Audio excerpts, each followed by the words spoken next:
Welcome to Soul Success. My name is Jerry L. Maynard II. So glad you joined us. Today's topic and episode is Know Their Soul. Look forward to talking to you in a brief minute.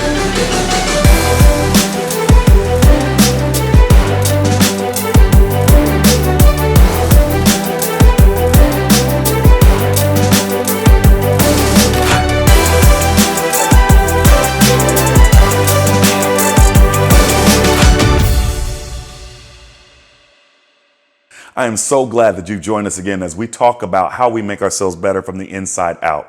You know, the essence of who we are is our soul. Who we really are is not what we present to other people. Who we really are is not what we drive, not where we live, is not the clothes that we put on our backs. The real person is who we are when we're by ourselves, when we're really dealing with the things of life and how we are dealing with those things, because things happen. The question is how we respond. Are we spiritually healthy?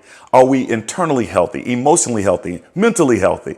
Those things are so important because you won't be able to enjoy all the achievements in your life if your soul is empty.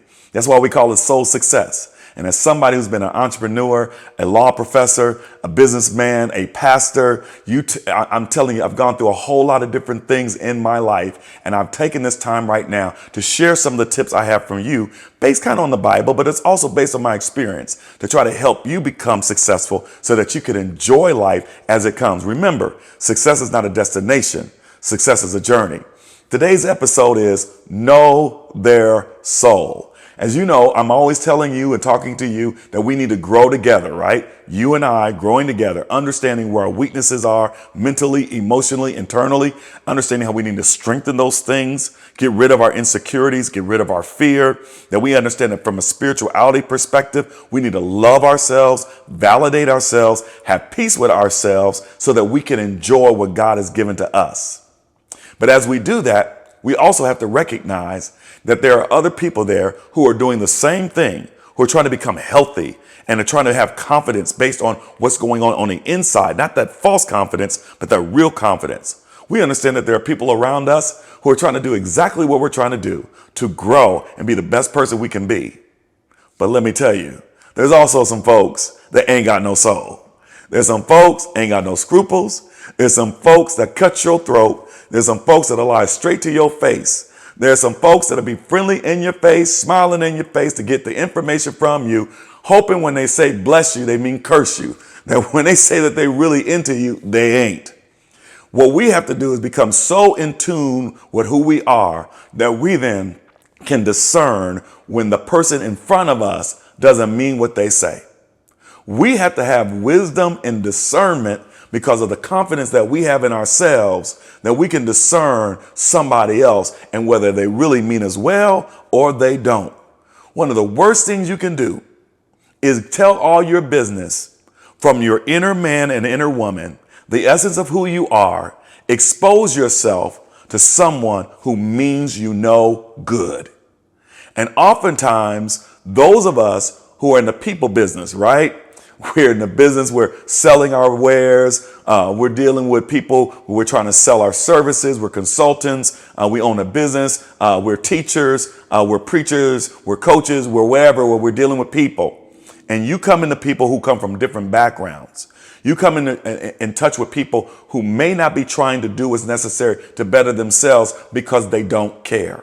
There are a lot of people who have no guardrails other than their own self-interest and what they can get from you and what they can do to you.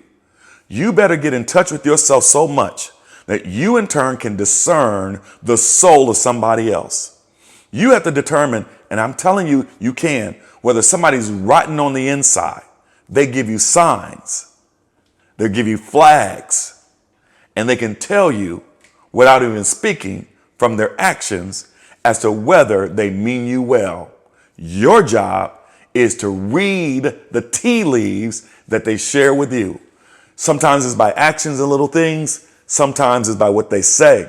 Sometimes it's just their air. Sometimes it's their vibe.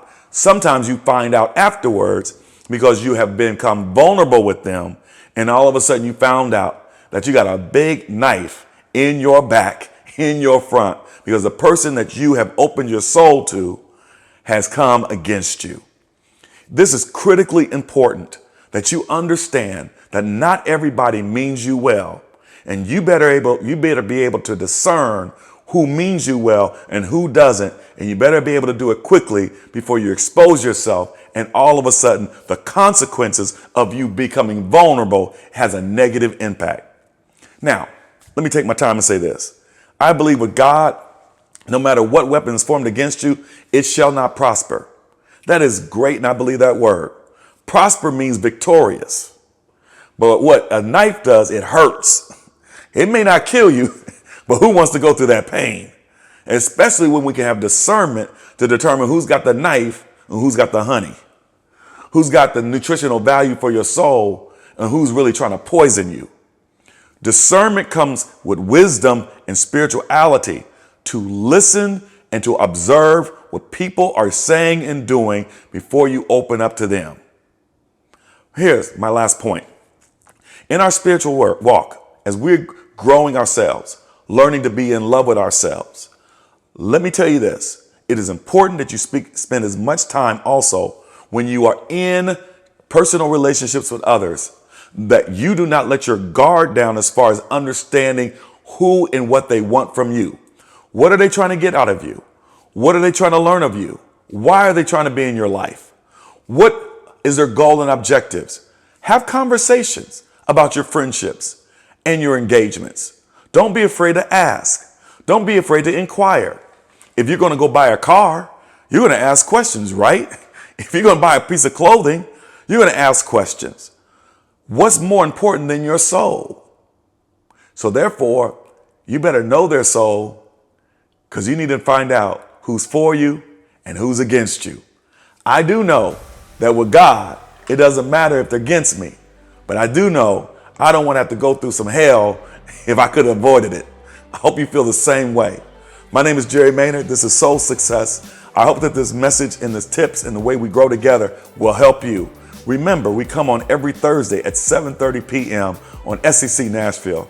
And go to our YouTube page, and it's called Soul Success, and subscribe so that we can grow together. Love you. Have a great week.